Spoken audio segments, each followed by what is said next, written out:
Terry, I literally did want to begin in this space because there was a moment when we were hanging this show that it was really clear that we were actually in your studio circa 1980. Yeah.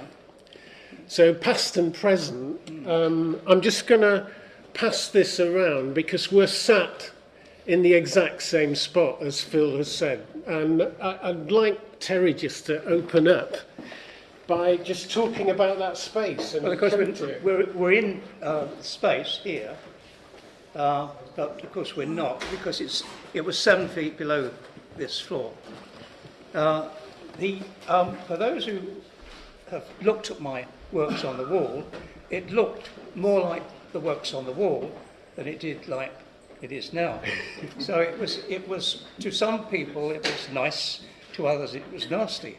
There was a wall there, and if I can just quickly describe it, it was a grain warehouse, and had been probably not used for a number of years when the artists and designers group purchased this building in 1979, 80, somewhere around that. At first I didn't want to take a place in this building because I got quite a large space at home. Well, when I saw this was still going, this area from here to the doorway, I decided that I would quite like it. My work had already developed in a studio called the Co-op building, which again was a fantastic building.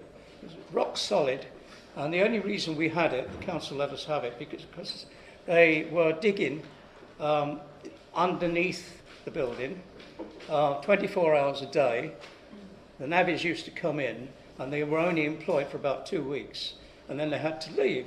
And they went quite deep, apparently. It was all hush-hush what they were doing. We can speculate. I always think it's going to be a fallout situation down there, because, in fact, it was close to the College of Art. It was close to the prison, although I think if the bomb went off, I don't think they would have taken the prisoners. They might have taken joke used to go around that would take young blood from the college, because they needed young blood. All these situations, all these ideas were going on. Anyway, it provided heating in this very broken down building to the whole of the floors, because we had about 4 generators going on all the time. And I had a studio, which I shared with John Gingell and David Shepherd, and it was about 40, 50 foot long. So I was aware of a big space, and I wanted a big space. And I'd made large works which needed to be transported to another space. I had it in my mind they'd all go into my top floor at home, but in fact that didn't work out. I'm not in agreement. As you can see, I work in a very messy way. At any rate, there was a walkway across there from people who had studios in this section.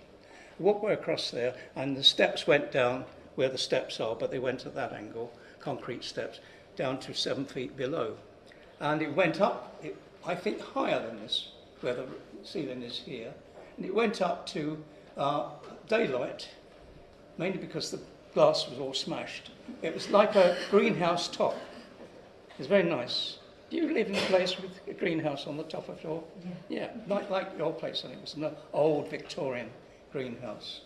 The kids used to come and they'd look down, because they were, we were a target for theft. They used to look down, and when they saw 17 feet drop with no means of getting down, it turned them away. So it was very good. Because basically the floor had fallen in, so you actually had two floor had gone in, yes. Two heights. Two heights. Right. So 17 foot. It was almost like, and I imagined it when we first came, it was like the Tony Hancock film, The Rebel. And he was doing Venus at the Waterhole, I think it was that time. Yeah. And I could just see a sculpture like that down there in this pit. And it was obviously a sculptor's studio. So perhaps that's, in one way, why my work does have an ambivalence relative to sculpture. But the business of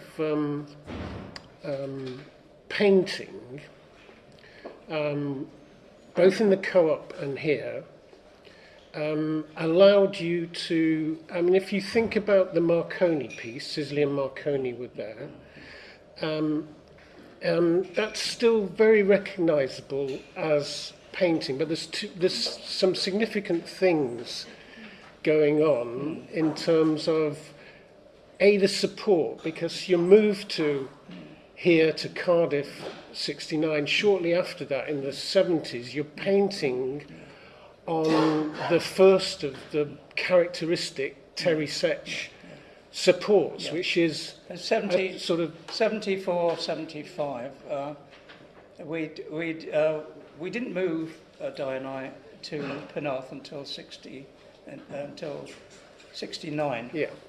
Which was a few feet, maybe 100 yards away from the front, the esplanade and the cliff top, which put me in touch with seascape, put me in touch with nature in a way which we certainly weren't in touch with nature in our little house that we had prior to that, which was a kind of small open plan type dwelling. But this maritime setting gave you the support that you started working on as well, in the sense that you found a sailmaker. Yeah. And tell us more about finding the sailmaker and ordering stuff off him.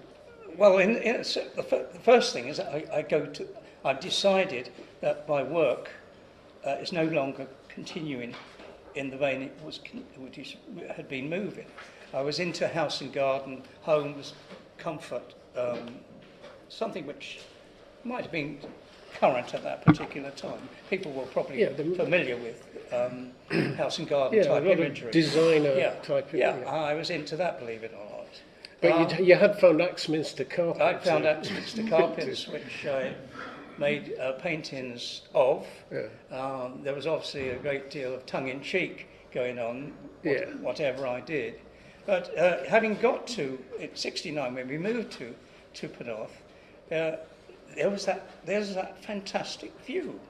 We all, those that live in Cardiff and that, you look at and you know what it's like, whether you're in Barry or whether you're in Penarth or whether you're in Cardiff, you look across and you get a phenomenal view.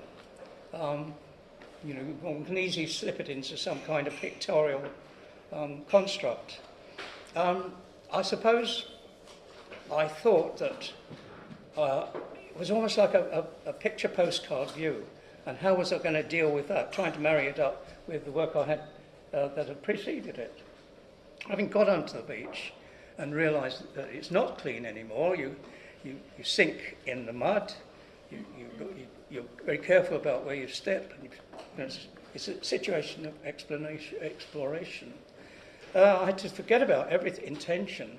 I had to rediscover myself. And I thought, this is the playground. Kids know what to do when they're on the beach. They play instantly. In fact, my grandson, I took to the beach the other day, he was doing exactly what I sort of did in the first place.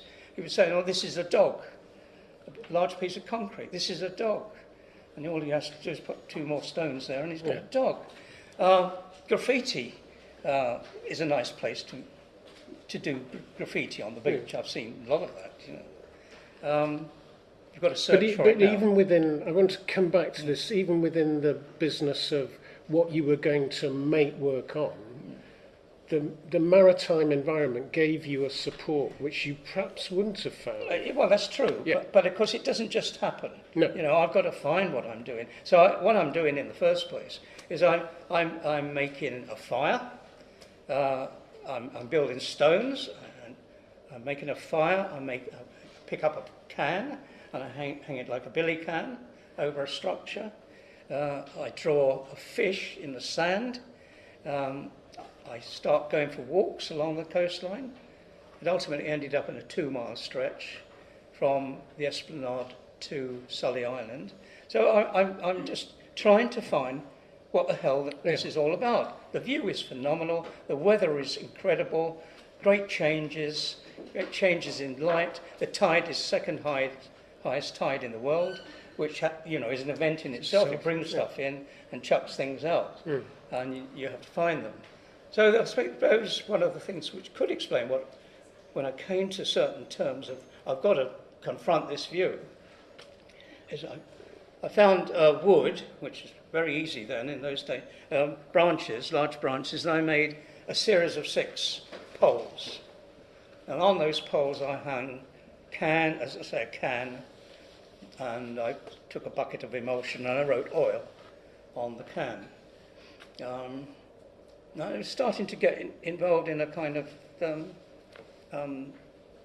conceptual way, like oil meant not only the oil that's there, and you stand on it. Those 6 poles, those poles are also in the back of your mind a Pollock painting or something that's more like some of the assemblages that Picasso had done.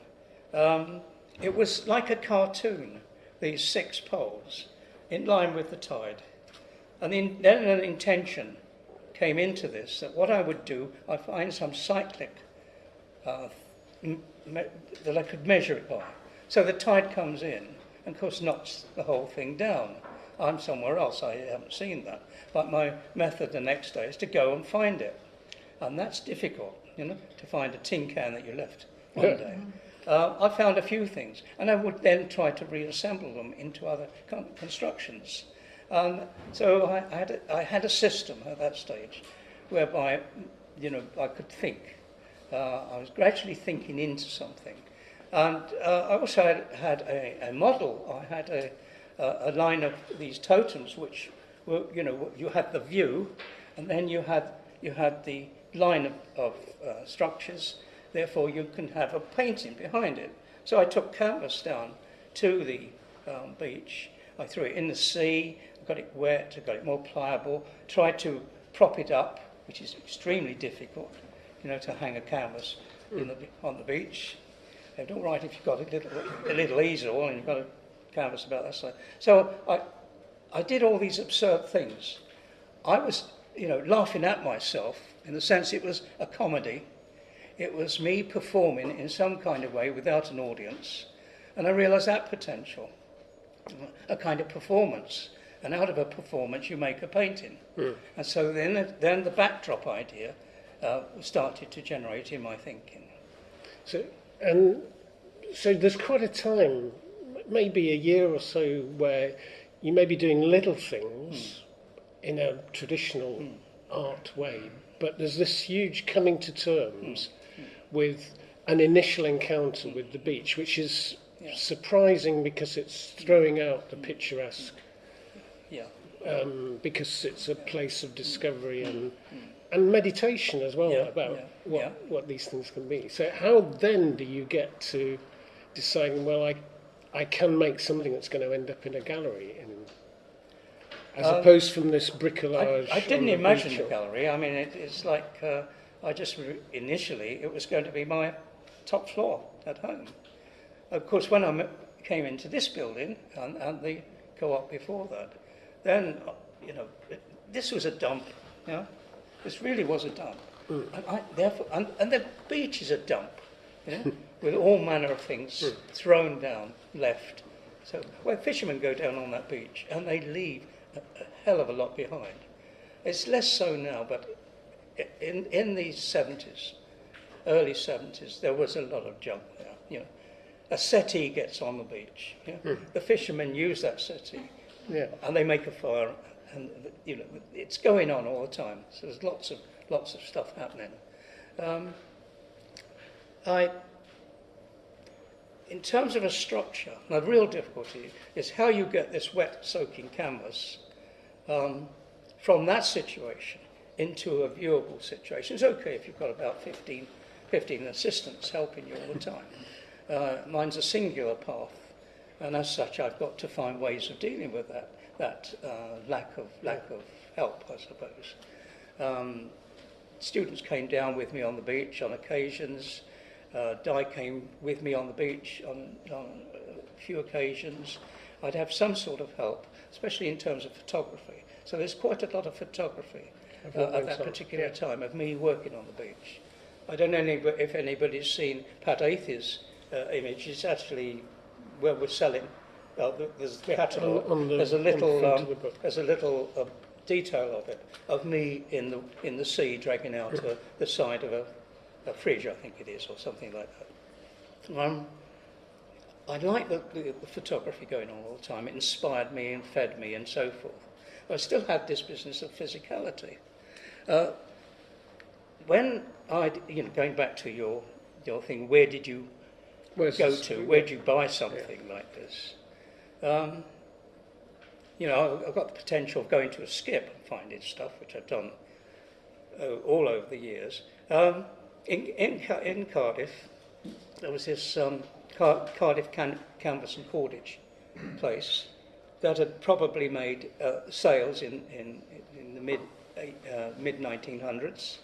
You can imagine just how much sailing was going on at that particular time with the big ships. I've learned that there might be 100 ships, sailing ships, along the estuary, queuing up on high tide to go in. Obviously, they could only go in to these three ports, the port of Cardiff. That's one of the things that Sisley, when he painted, was mandated to do by his patron, to paint the busyness of Cardiff. It really was busy at that particular time, because hordes of people from the valleys, probably not only digging out the coal, they were also coming with the families at the weekend to sit on the beach and have fun. So there are photographs of literally hundreds and hundreds of people in cloth caps and Sunday best and all, sitting on the beach. Not so now, it's got less and less, but at times there are a lot of people. On bank holiday, there's a lot of people on the beach. So Cardiff Canvas and Cordage manufactured in the first place, I think, sails for shipping. It was an extraordinary building. It was close to Cardiff. It was on the Penarth Road. It was like a Victorian building. You went up, it's like a shed. You went up steps, and inside this space, I suppose about from here to the door at the back, there was a large table, and Di remembers it as having tracks, which the table could be moved on these tracks up and down. A large sewing machine. And this has been going on for years and years and years. There was this old boy, probably about my age now, I suppose. He'd been working there, obviously, all his lifetime there, with his cloth cap, and he'd be making these fantastic tarpaulins, I suppose. That's what they were at this stage. Different heavyweight canvas, seemingly that they would only work in 1 metre widths, and they would sew the 1 metre strip to the next one, and so forth. And I thought, well, this is great. I want a 15-foot piece, and they would do that. And when I went back there, it had all these ropes, lashings, beautifully lashed. They assumed you wanted a tarpaulin. And I thought, Christ, that's wonderful. This is something I can use. And I thought I can also use it if I do take it down to the beach. I've got a means of tying it to things and so forth. Right. So out of serendipity, the eyelets and the rope. Yeah. And so for many, many years, in fact, these panels here are from that establishment. I use that place. Right. So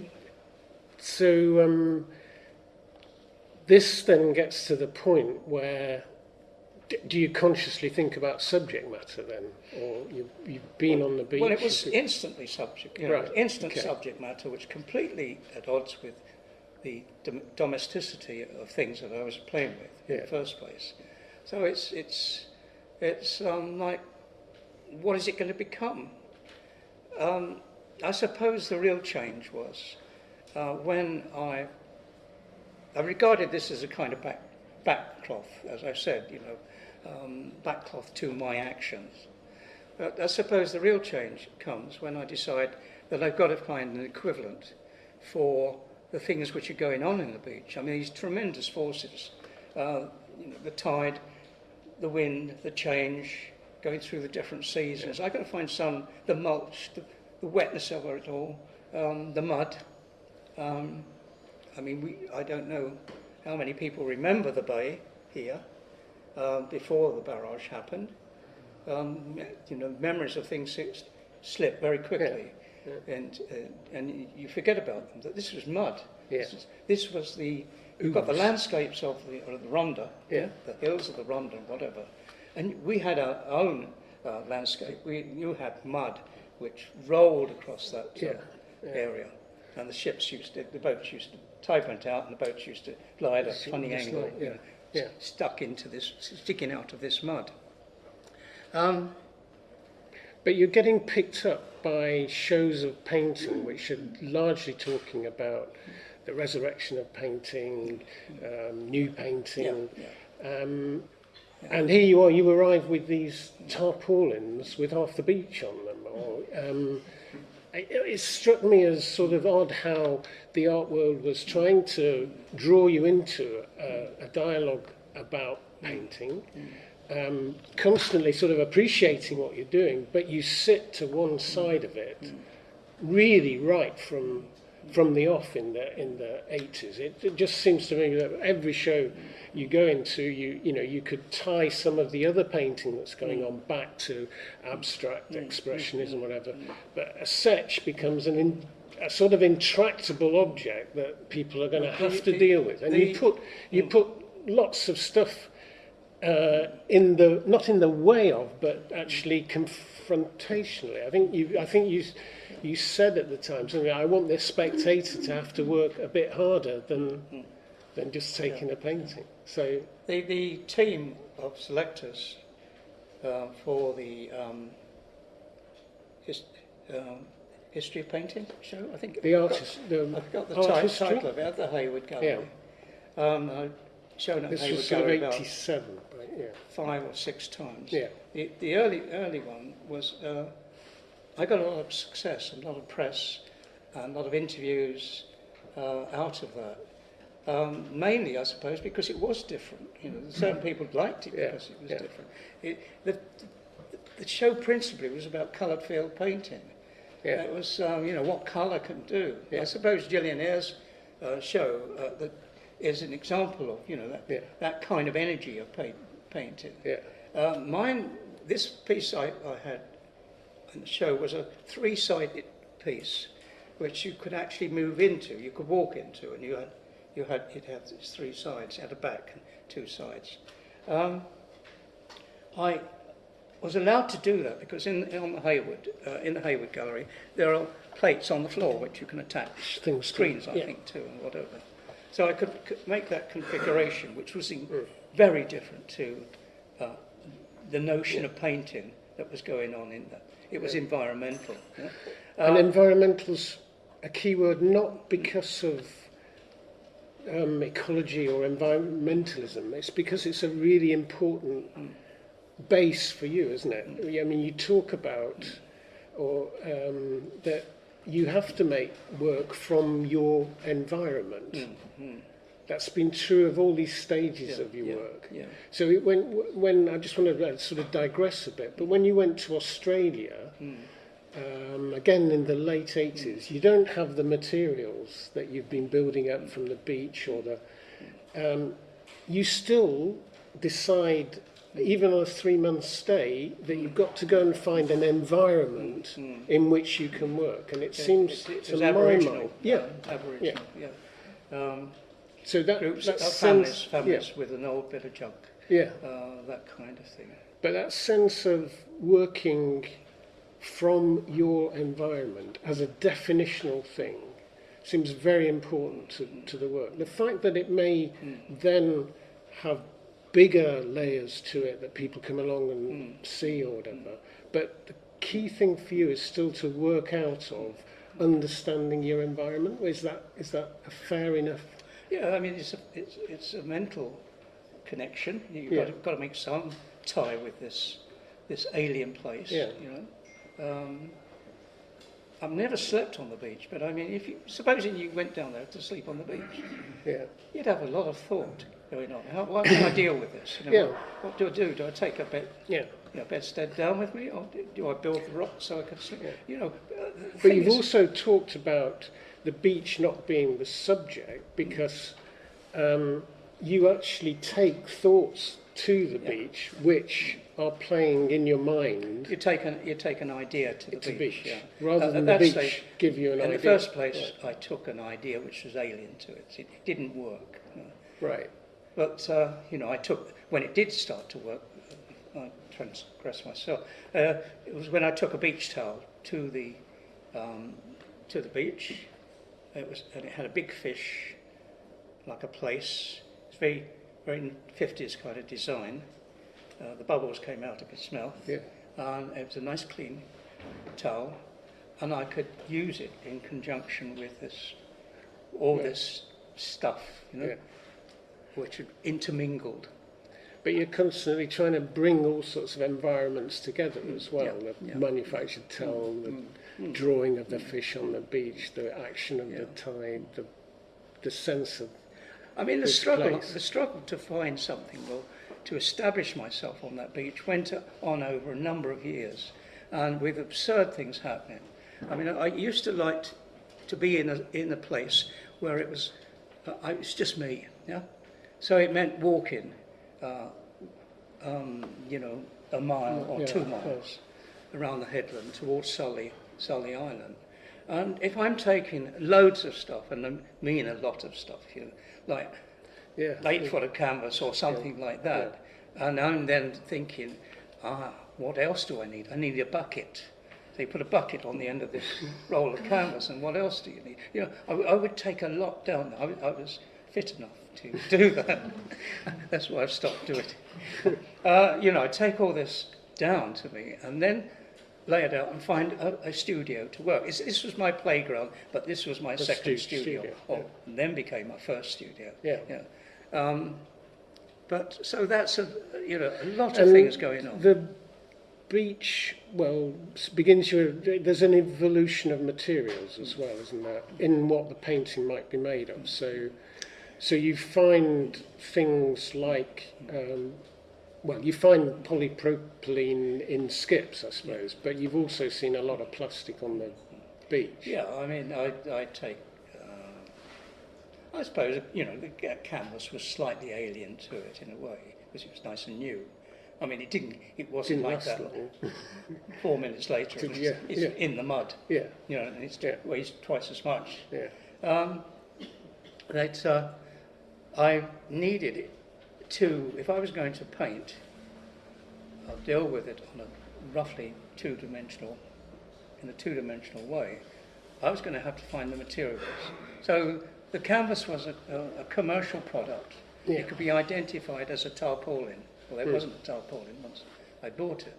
When you went back to Cordage, the Cardiff company, and you told him you're now hanging in the Tate, what did he? Well, by this time there was some success. So the Tate bought a large 15-foot piece, which is called. My titles are another thing altogether. Once upon a time there was oil. Yeah. So I went to the old guy working there, and I said, "You're hanging in the Tate Gallery. That canvas which you made for me is now hanging in the Tate Gallery." He said, "So what?" He said, "Made work. It's shot all around the world." If you're a sailmaker, you can say that. Yeah. My tail. But there's an evolution of materials that seems to go from polypropylene into a bit later a support, as like a polystyrene support, and then styrofoam. There's an evolution of support. If you can imagine just how difficult it is to deal with 15 foot of canvas. Yeah. You try lifting that when it's heavyweight canvas and doing all that. It's saturated. I thought I've got to find something else, and because it needed to come from some other source. I found it in a street about 4 blocks down in a skip. I found this 15-foot roll of something or other, you know, and I managed to lift it up. I couldn't believe it, you know. And I put it on my shoulders, and I brought it back into here, and I unrolled it, and it's incredibly light.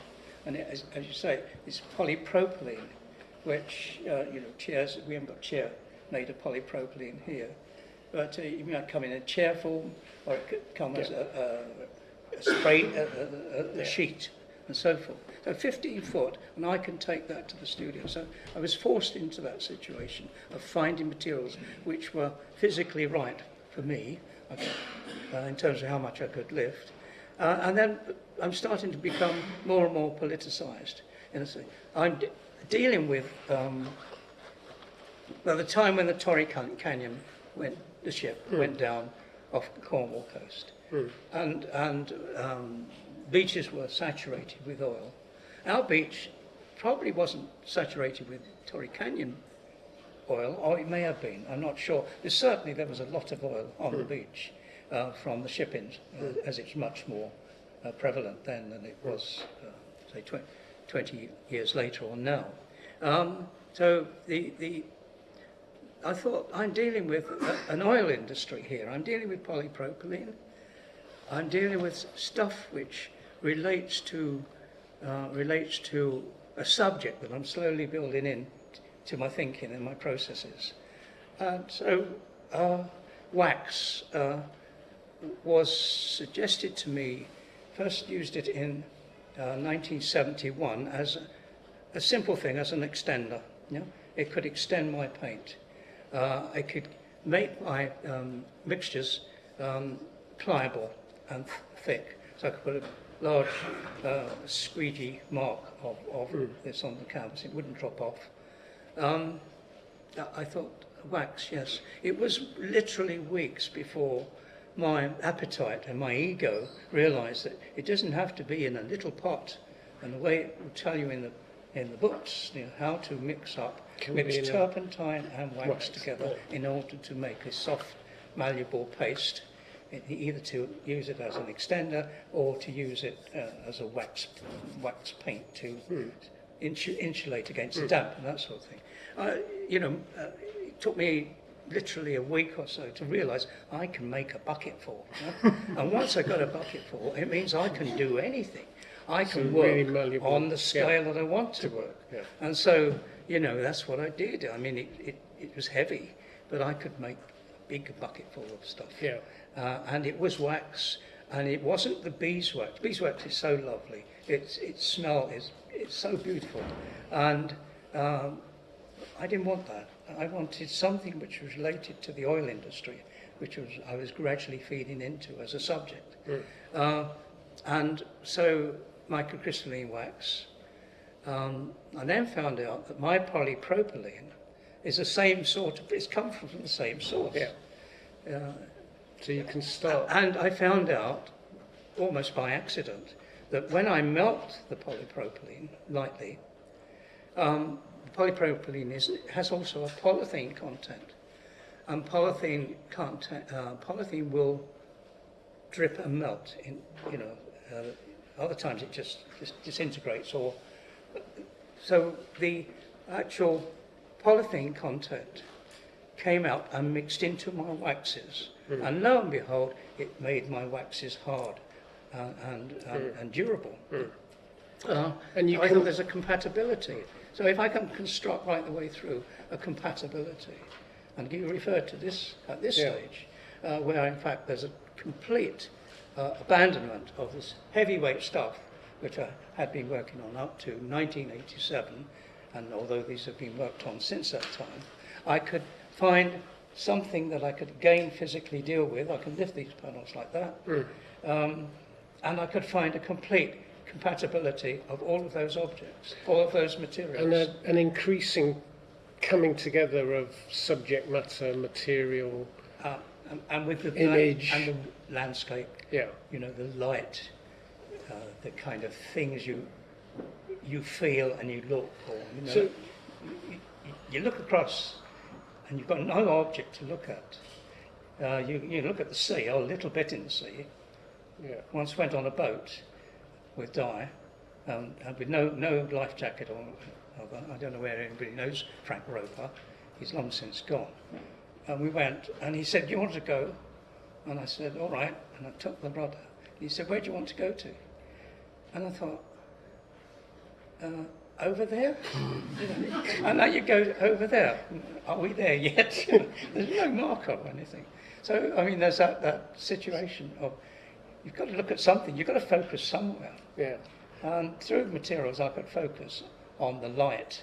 Yeah. And how could I make light in a painting without painting it and literally painting it and describing it?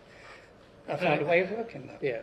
And I want to talk a bit more about landscape, because I suppose, yeah, I mean, you've raised the question about relating to environment, and that changes the traditional idea of landscape. But there seems to be a lot in the work that is about relating to the plane, which is flat, and the vertical, which is the person, if you like, or the object in the environment. And just talk us through how you relate to what, you know, the space in the work in the end is because you've talked about backdrop for some things, and because there is this sense of the presence, which is nearly always vertical within the work, and not being able to read it entirely as a landscape with a horizon or something. And Can I just take me back to my days at the Slade in 1959, when I saw a film of Pollock working on a flat piece of canvas about 10 foot long or something like that, about 3 foot wide, and he talked about being in the picture. To me, that was a totally different concept to I could pick up from Tate Gallery or wherever. Yeah. I mean, I suppose most people, they look at art today, and you think that's how it is, that's how it was. It must have always somehow been like that. There was times when I went to art school in 1950. There were no books in the art school. There was no real instruction of any kind in terms of the tuition. They had the models for painting. You went into the life room and you do a painting of the life model, posed in how about 10 variable poses, all based on kind of classical notions of how things should be.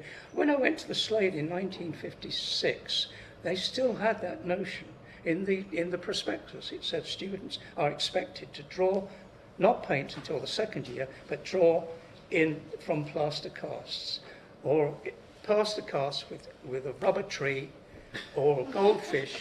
I suppose you could bring other things in it.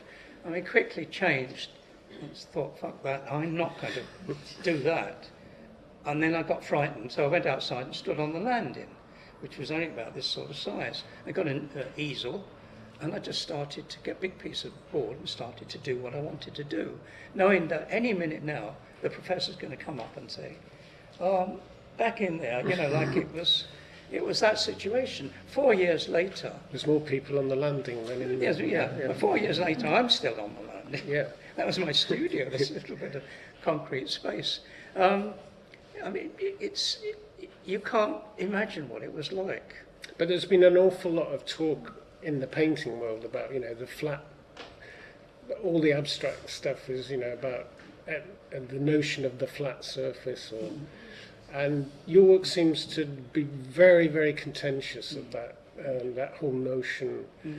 And also contentious of what it is to understand a landscape as well. So you end up in a hybrid territory, somewhere between abstraction, figuration and landscape, which is the Setch environment in a way, which is what proves to be the testing ground of the painting, it seems to my mind, and has endured through all the work, and which is what draws people into it. And I want to read something, Terry, about you were talking about various ways in which that environment thing and the oil thing became more of a politics to you. And there are periods of your work where there is an affiliation, clearly. I mean, the solidarity with the Greenham Common. Two shows in London. Yeah. Based on. So there are moments when it would be very hard not to say the work is political. But I still think that you've wanted it to be political on not didactic terms. I mean, you once talked about it's not overtly political, but you might think of politics or society as you come away from it. Hopefully. So I mean, yeah. So I mean, you nudge people in that direction. and the thing I wanted to, there was the source, if you like, or one of the stimuluses for Touch the Earth was this book, Touch the Earth, a self-portrait of Indian existence, which was about the native Indian, published in 1971. Yeah. And it has, the book describes respect for the land, of animals, of objects which made up the territory in which the Native Americans lived. They saw no virtue in imposing their will over their environment. Private acquisition, almost without exception, was to them a way to poverty, not to riches. The meaning of their life was identified through their relationships with each other and their homelands, all of which was given depth and resonance by memory. But Now what's that- happened to them? Well, They were smashed they into were, the ground. yeah, but that feels to me like an encapsulation of what your work is calling us back to, with increasing, Yeah. perhaps increasing sense of crisis, I suppose. Or, Yeah, I mean, the lack, we're moving further and further away from nature. Just in my measurement of it, I can see it happening all the time. People walking around with their mobile phones on, talking to their mobile, they don't even know what the road is like or what the curb is like. You have to get out of the way and so forth. The physicality of the place is just being diminished. So we will end up like robots. I'm certain we will. They will take over the world. We're going to be, we're not going to give a damn about the bloody landscape or the environment. So I'm quite angry about that right the way through. The way in which we're moving further and further away from the physicality of being. and the responsibility of that physicality being. I want people to look at my work and feel that physicality, even though they're dark, they're broody, they're all sorts of things which perhaps are off-putting. Most of the comments in the book, for instance, talk about lovely texture. So that means that those people like texture, and texture stuff. Not the illusion of texture, it's actual texture. They like texture. And that's a response that's happening. Right. Okay. Well, and also, I suppose we should talk about your version of what is the aesthetic. What is your version of aesthetics? Or Well, when I left the Slade, in '56. I started working with leather, making garroted-like forms which hung from the ceiling, which had a circulatory system of plastic, which was the armature, not unlike what's going on? In that place in the corner. And as Di says, wherever I go, I respond to the material that's present in that place. I was in Leicester at that time. Sorry, I've lost my track. I was making. Well, I was asking you about what's your notion of aesthetics in the work. Is it? I mean, it's not a conventional beauty. I saw a clear division with artists as well as to what's all right and what's not all right, what's beautiful and what's not beautiful. what is a carpet might be, for instance, oh Christ, I wouldn't have that on my floor. It's vulgar, or it's it's just it's too much going on. I wouldn't want that in my house. That was prevalent, and that I thought, initially, talking about the 1960 here, that's where I'm going to go into. I'm going to turn the tables. I'm going to deal with the notion of vulgarity. I'm going to find a way of shifting the goalpost and face the other way. You've said of one of your pieces of work, entirely tasteless objects made with a great deal of care. You haven't tasted this stuff, you bloody well have to work hard at it. We mentioned carpets. I looked very hard for a carpet that I needed to work with. And it was in a shop window. It's Axminster carpet, which is very close to where my mother was living at the time. And it was called Thunderball. Thunderball had just, James Bond film had just been shown and so forth. And I thought about it. I thought about what a complex object this is. This yard that I've just bought of carpet. It's got all these splashes and drags of paint and mixtures. I thought, where did this start? I know it starts with it being okay, as much as people didn't like Pollock, and that it somehow fed through, all the systems, the designer systems and so forth. And I could imagine that was a watercolour presented to the directors and who were going to say, this one, not that one. And I could see what was happening.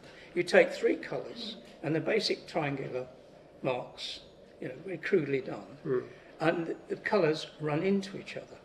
So you get tertiary mixes of colour.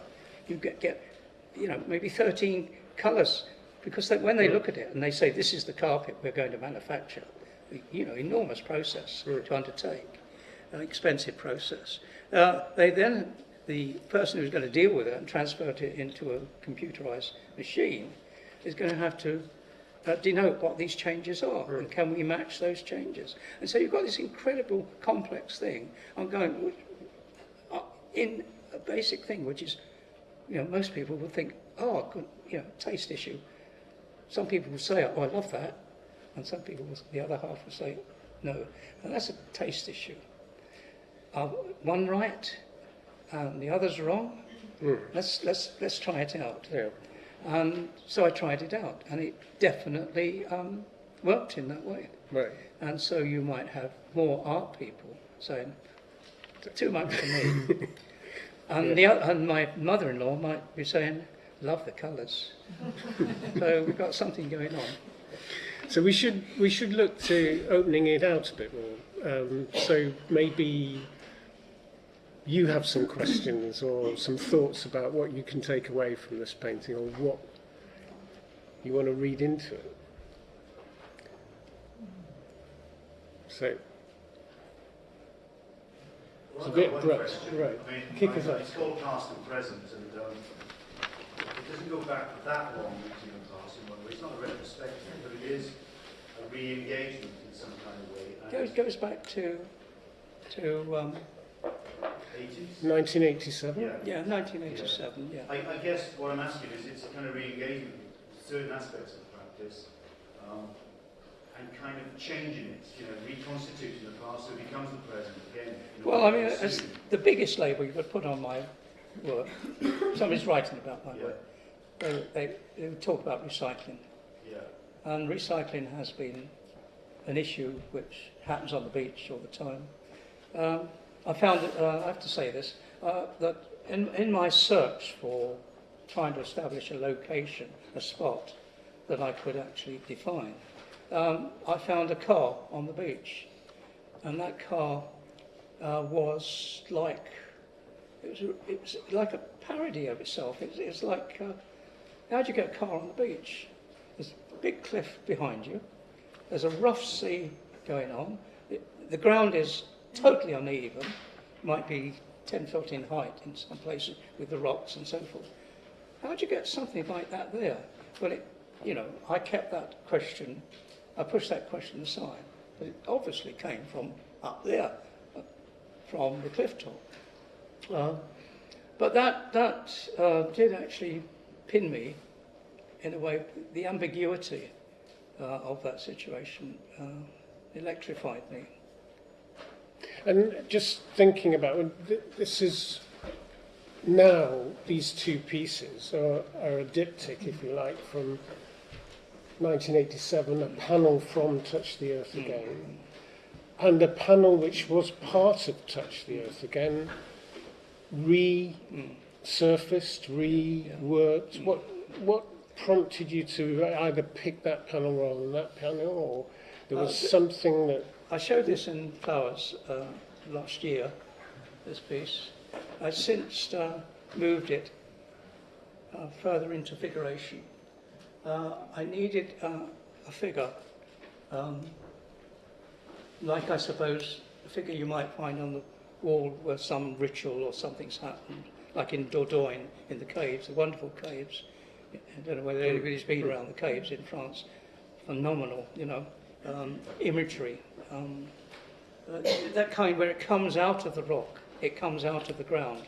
In this case, it's being smashed into the ground. It's being trodden into the ground. It's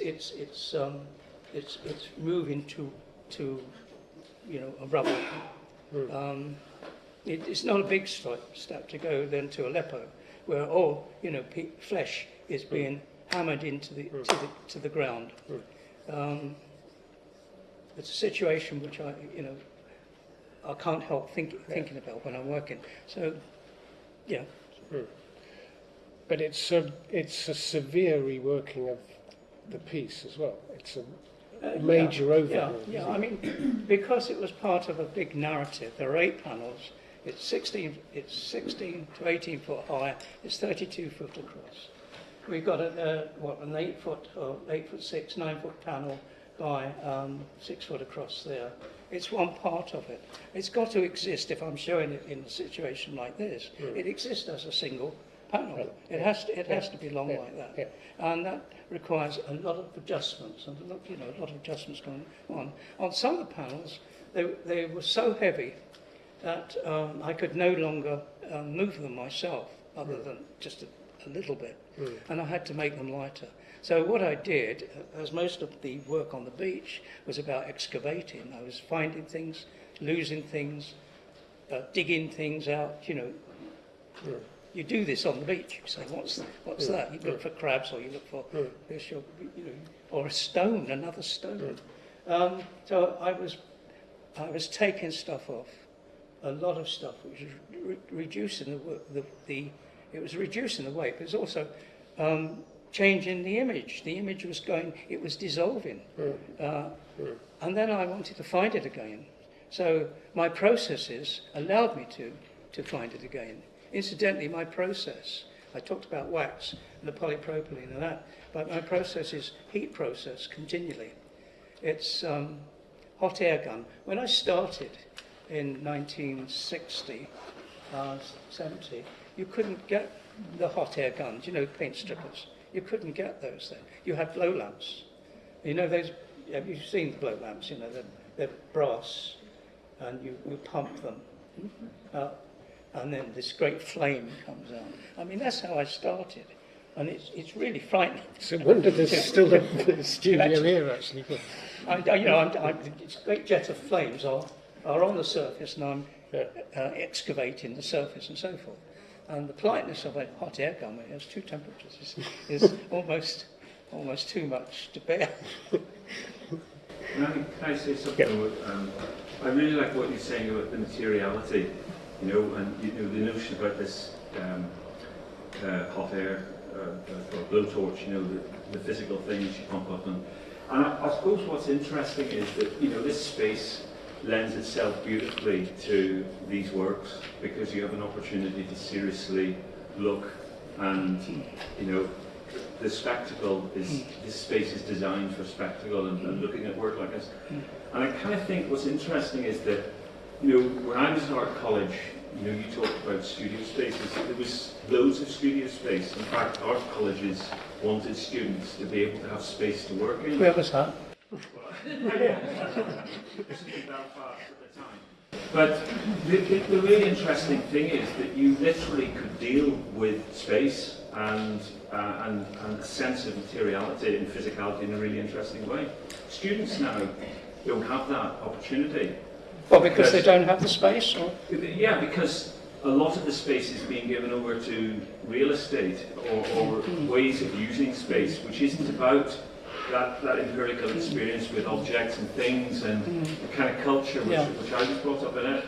And I think, I see a lot of work in galleries now, and galleries to me were always cathedrals for objecthood. I see a lot of work in galleries now. They don't need to be in galleries because they've got nothing to do with your optical experience or the spectacular. Yeah.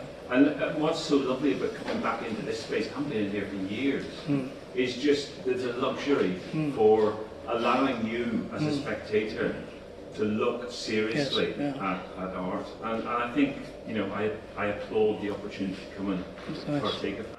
There's a nice contrast, isn't it, between the physicality of the objects and the flatness of things. If I said to Phil, who runs this place, can I work in here for a couple of weeks? He would say, no. Because I turn this place into what my studio is like next door. Well, actually, if I've got to be honest, Terry, you always had a slight resistance about all of the improvements anyway. You wanted it to stay like a shit house. In my residency in Melbourne, I suppose because the artist, the director of the place, didn't know me as well as David Bellamy, the late David Bellamy, the artist. And he knew John Bellamy rather, he knew John could work with other students. He wouldn't mind if he put them with the fifth year. He'd find his own way of working. I mean, he was drunk most of the time anyway, and he gave me an office, a brand new office, which was polyurethane. I didn't know what to do, But first I was tentative, and in the end, because I got a show with John in Australia, we had to get work together in 3 months. I changed it, But I couldn't work with that kind of clean space. And I needed the surfaces and the appropriate with my work. I needed that if a big dollop of paint went on the floor or wax went on the floor, that was okay. So that's hard at. In schools, that's hard. I mean, when I was on this space, on the landing, first floor landing of the Slade, a cleaner there, and she'd been working long before Professor Coldstream and to Garth and Jenkins, the registrar, and all this bloody lot that came, and she owned the college, and she was bloody well, had the responsibility of cleaning the bloody place. And she came up that staircase, she was quite big. She came up, she said, look at you, bloody, look at it, look at the space. She said, you dirty, clean it up. She said, I get it in the neck not from Coldstream. He gives to Garth and Jenkins pressure, and then Garth and Jenkins gets at me. So clean it up, you dirty bugger. And she went off. And then it was a week later, at the other end of the corridor, there was steps going down. There was these big white canvases suddenly appeared. And it was two blokes from Leeds College of Art. And Alan Davey, the Scottish painter, died again 2 years ago. Used to, hey, throw it about, just do it. And, at the end of it, I went for coffee, and I came back, and I couldn't believe it. There was yellow paint all over the place, and it was, they were all bright, and they always finished. And she came walking upstairs, she said, oi, she said, I thought you were a dirty bugger. She said, those bleeders down the end of the corridor. She said, you're a little angel.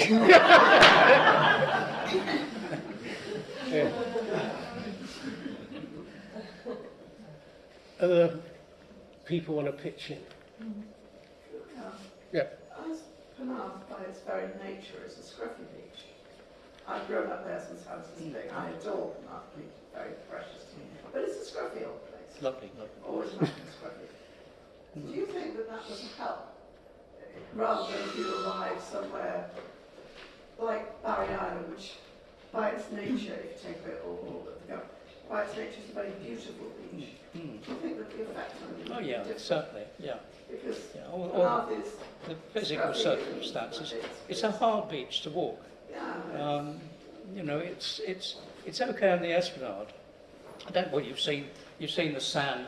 You get a sand bit, sometimes. and then you know it's gone again when we've had rough seas and that sort of thing. 42-foot high tide is tremendous. Yeah.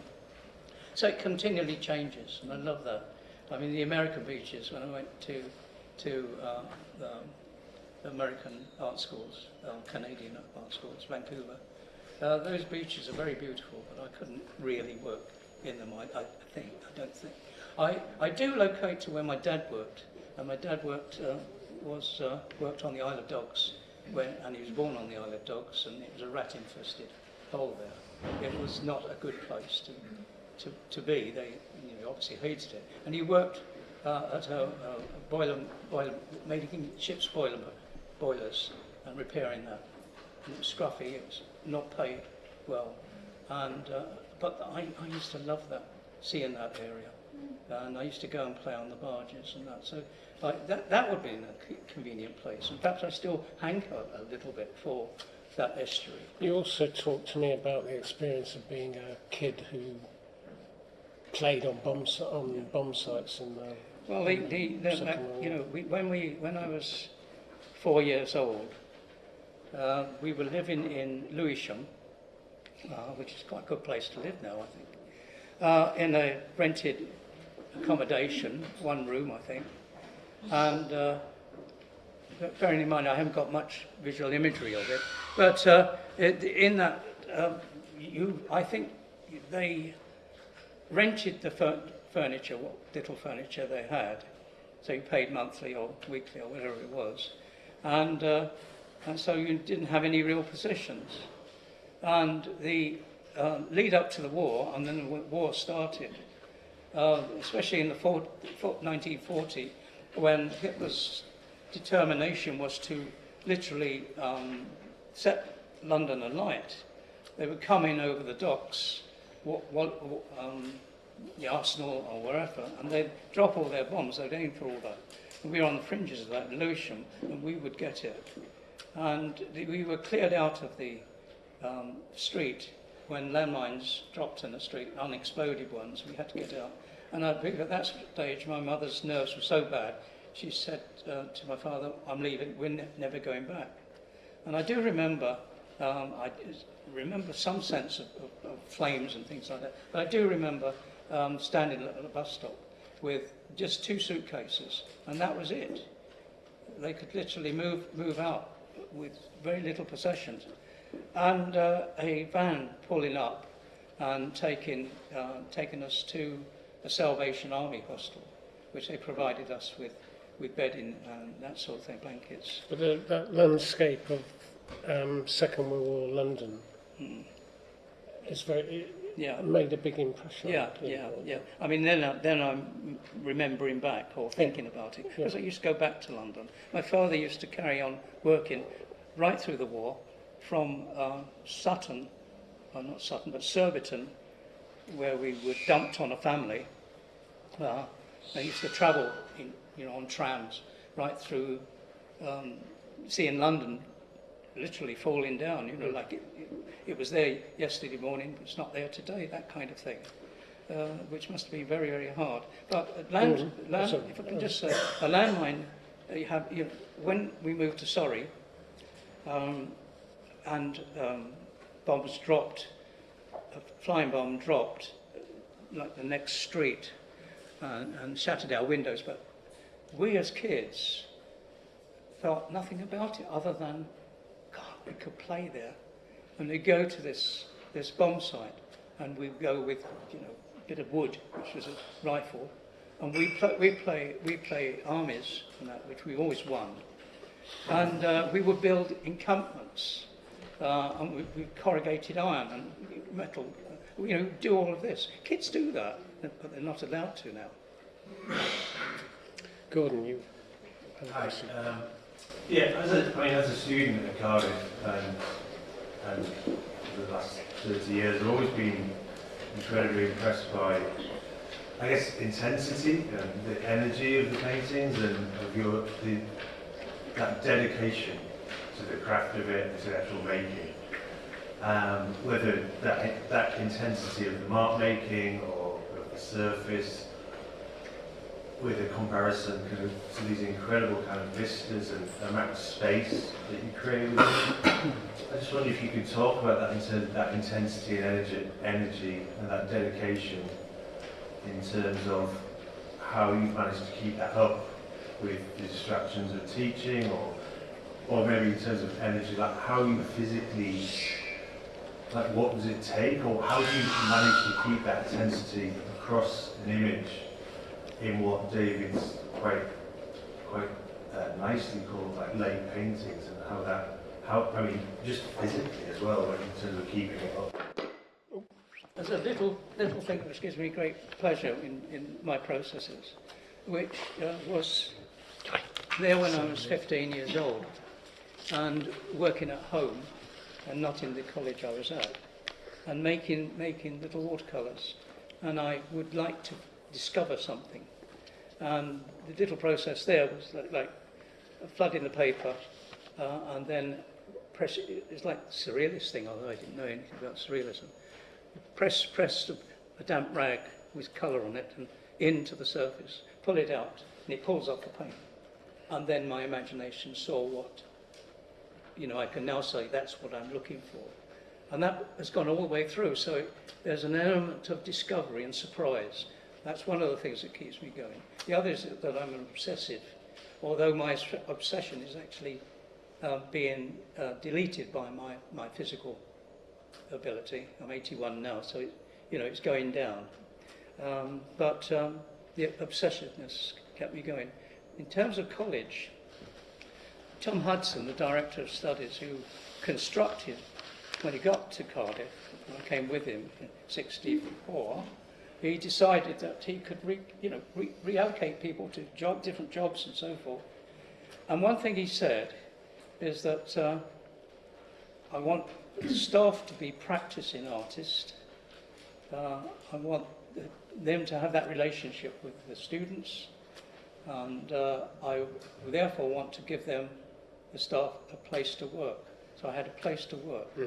Now, teaching, as you know, was pretty hectic because you've got 90 people to see, and you used to engage. I liked engaging with the students. I liked talking about what their ideas were and so forth and how they were going about it.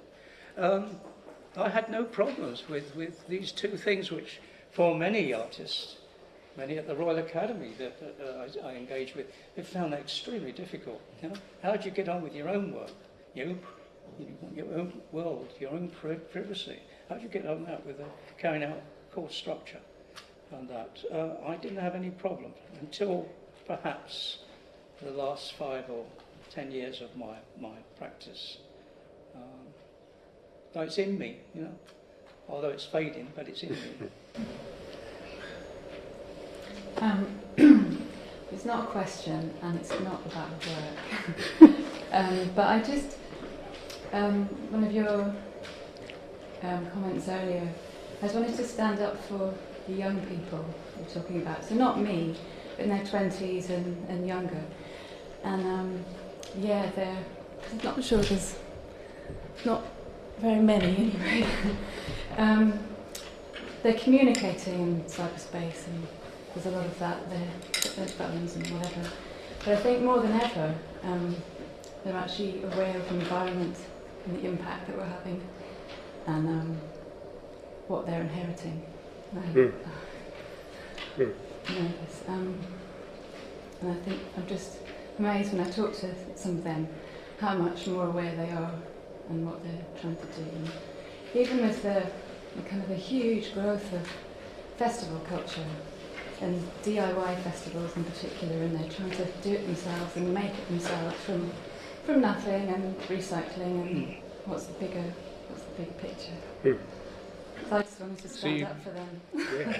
Well, we all And need to stand up it's for. easy to not see that, but I think Yeah. Is your work optimistic, pessimistic? It certainly is when I'm making it. Yeah. It's not, Yeah. not when it's failing. No.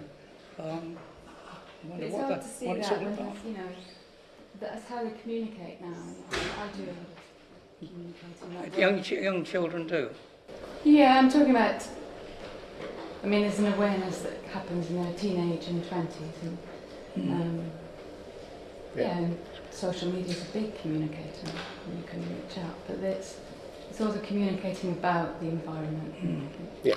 I mean, a lot of evening classes and all of those things which provided people who left school could go and do things together and try out things. All that's disappearing, which is, you know, politically nasty.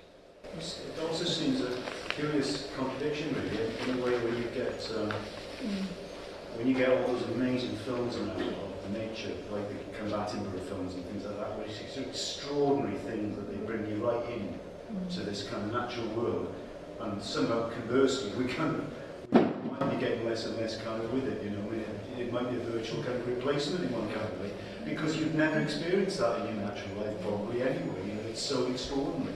So I don't know. I mean, you know, I know what you're saying, and well spoken. But yeah, there is kind of very odd contradictions. But again, I think, I mean, I hear what's being said there, and it's absolutely true. But the thing is, young people don't, you know, higher education is now not offering the kind of opportunities that were offered. You know, for instance, when you were teaching by example, and you were being paid to go in there as an artist. You know, it's all much more, it's much more interventionist now. You're there to kind of not teach by example, but sort of get people through exam or structures so that they pass. And I mean, I was talking to, I mean, sorry, this is going off the subject slightly, but it's actually very key to this. I was talking to a senior lecturer the other day, and he was telling me that he was interviewing students, intake, and I said, well, that'll be really interesting. He said, well, actually it's not, because we've been told on a 3-line whip, every student has to come in. You know, because we're now talking about students as commodities, and I think this is the problem. The problem is that my time, you know, we had to work hard, if you like, to get into a college. We got a grant to do what we were doing. We were incredibly privileged, but it was something that we kind of felt very close to, and the people that were teaching us felt very close to that process.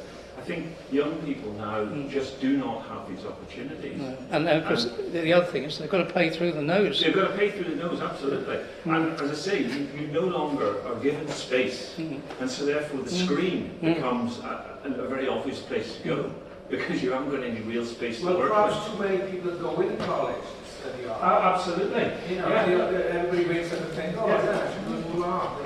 Well, of course. But like Terry was probably, I mean, it would be a good question to ask Terry, why did you actually go to study art? I mean, you know, what was it that drove you to it before? Why did I go and study art? Yeah. Well, describing my background, it was really, it wasn't heading in that direction. There were no books at home at all. There was no examples of art. There was no work of art hanging on the wall, of reproduction.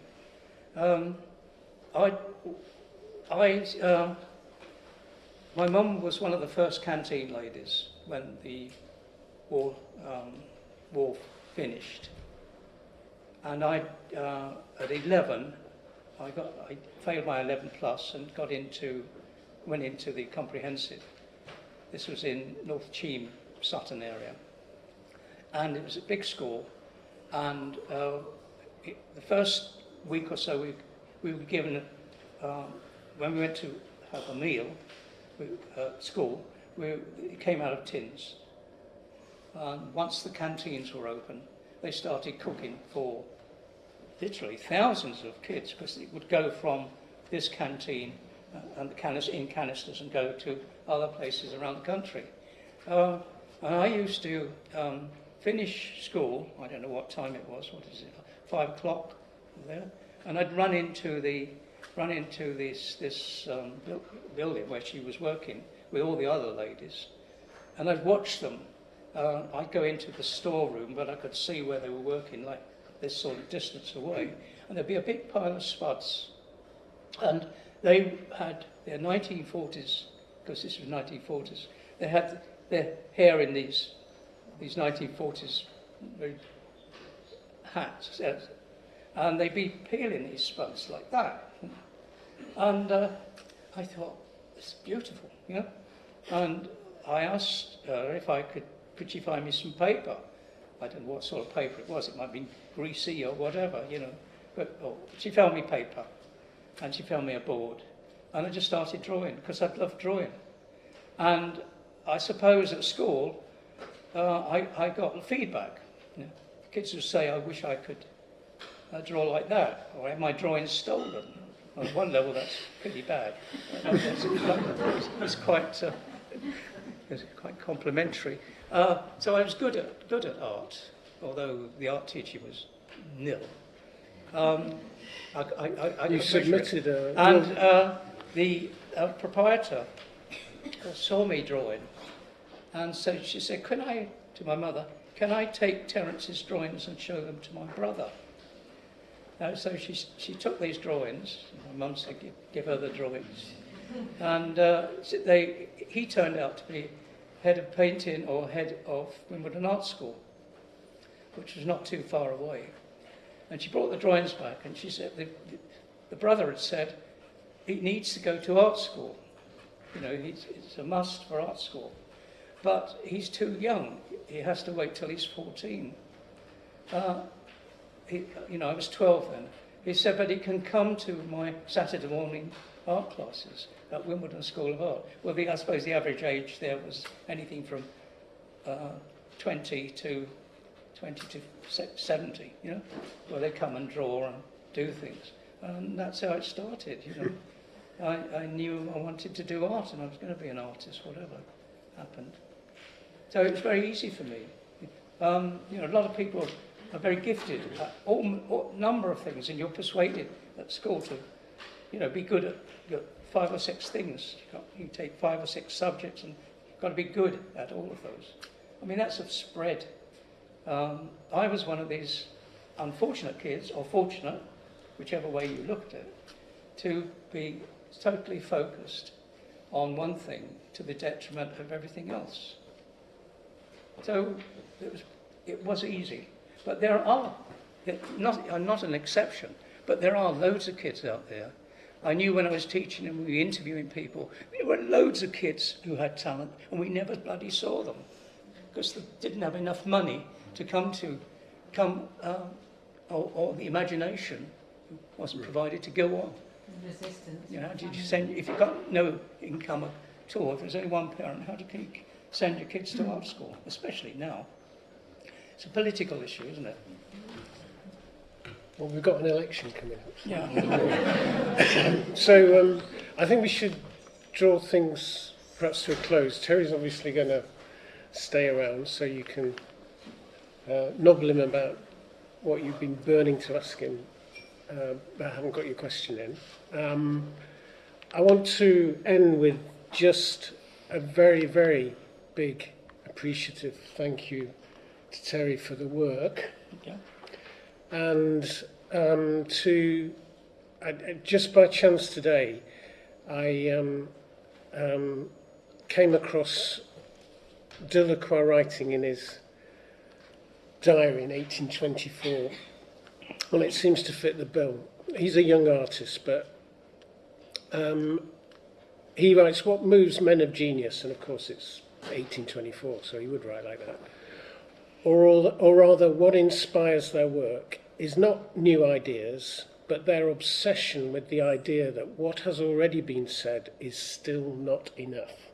And I think that's really what you've been doing throughout your work. Yeah, just to add to that really quickly, I think painting is in a very conservative situation, mostly, and it needs to wake up because there are lots of other things happening. I just think it hasn't gone anywhere near as far enough. And there's still That's more. why I've always kept it within the confines of painting. People say to me, why do you keep on about painting? Yeah, and there's still more to say. There's still more to come. Yeah. Thank you very much, Terry.